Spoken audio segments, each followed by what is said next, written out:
कोकण किनारपट्टी आणि मुंबईत बऱ्यापैकी पाऊस सुरू झालाय, पण आज मात्र कोल्हापूर जिल्ह्यासह महाराष्ट्राच्या अनेक भागात पावसानं ओढ दिली आहे। मोसमी वारे महाराष्ट्रात सर्वत्र पसरले असून पुढील 2 दिवसात गुजरात आणि मध्य प्रदेशच्या सीमा ओलांडून मान्सून उत्तर भारतात प्रवेश करेल। तर शुक्रवारपासून 3 दिवस महाराष्ट्रातील 15 जिल्ह्यांना पावसाचा येलो अलर्ट देण्यात आलाय। विशेषतः मुंबई, ठाणे, रत्नागिरी, सिंधुदुर्ग जिल्ह्यांमध्ये पावसाचा जोर वाढू शकतो। दरम्यान गेल्या 24 तासात कोल्हापूर जिल्ह्यात केवळ 8.7 मिलीमीटर पावसाची नोंद झाली आहे। त्यामुळे अजूनही पेरणी योग्य स्थिती कोल्हापुरात निर्माण झालेली नाही। हवामान खात्याचा अंदाज चुकवत आज कोल्हापुरात पूर्ण उघडीप होती।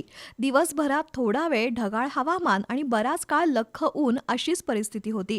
बुधवारच्या तुलनेत आज राज्यभरात पावसाचा जोर चांगलाच कमी झाला। पुणे, मुंबई, सातारा, सांगली, कोल्हापूर, विदर्भ आणि मराठवाड्यातही आज दिवसभरात पाऊस झालाच नाही।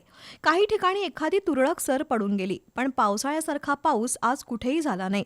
गेल्या 24 तासात कोल्हापूर जिल्ह्यात सरासरी 8.7 मिलीमीटर पावसाची नोंद झाली आहे।